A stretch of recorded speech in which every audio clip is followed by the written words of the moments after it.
For today's recipe, bibida ang papaya na nakapagpapalakas ng immune system ng katawan. At pasasarapin pa gamit ang tinaguriang ulam ng masa, ang sardinas, na may protein at omega-3 fatty acid na panlaban sa high blood pressure at heart disease. Pasok na sa budget, healthy pa. Yan ang ginataang papaya con sardinas.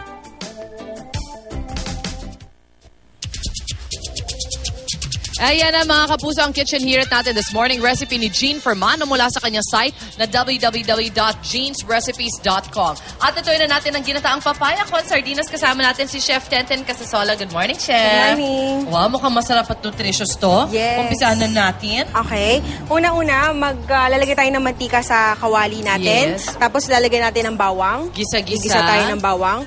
Tapos lalagyan natin naman ng sibuyas. Yun, no? Okay. Classic Pinoy. Lagi may gisa. Lagi may gisa. Tapos hayaan lang natin siya maluto ng konti. Ilalagay naman natin ngayon yung sardinas natin na medyo binanlawan natin ng konti at din-rain. Sabi ko sana ba't hindi siya pula? Ayun, binanlawan daw. Para yung isda lang. Tinanggal ba yung yung tinik sa gitna?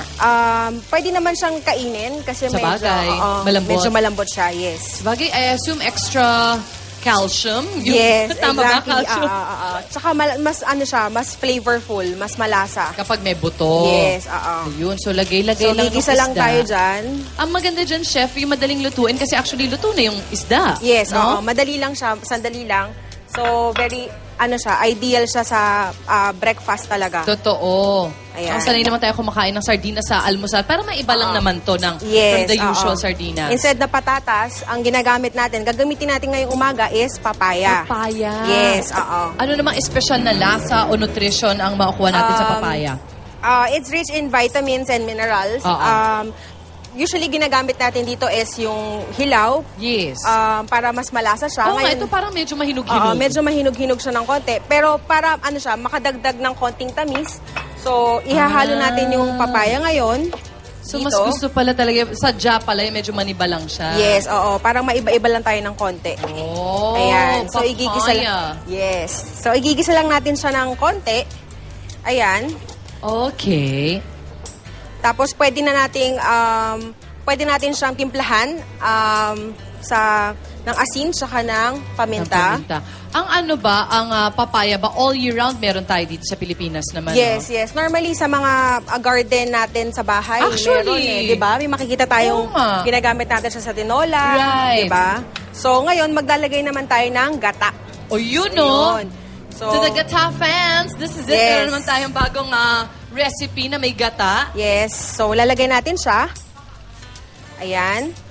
Tapos, sahayaan natin siyang kumulo. Oo. Hanggang sa maluto yung papaya. Kasi medyo luto naman na yung sardinas. Isda. Yes.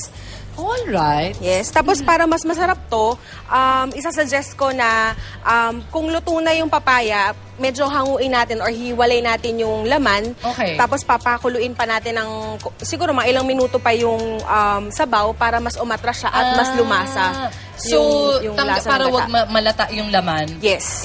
Parang tatanggalin mo, hiwalay mo siya sa gata.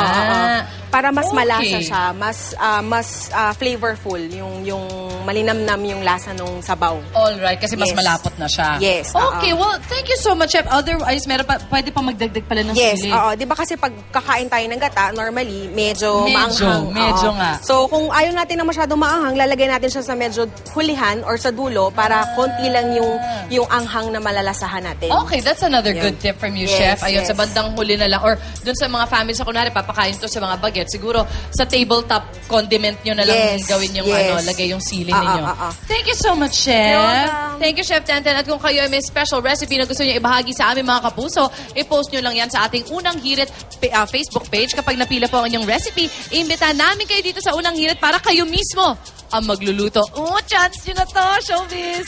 Okay, ngayon naman lipat naman tayo sa isang crocodile farm kasama si Tony Pet at Monica at Arn. Ingat kayo dyan, guys!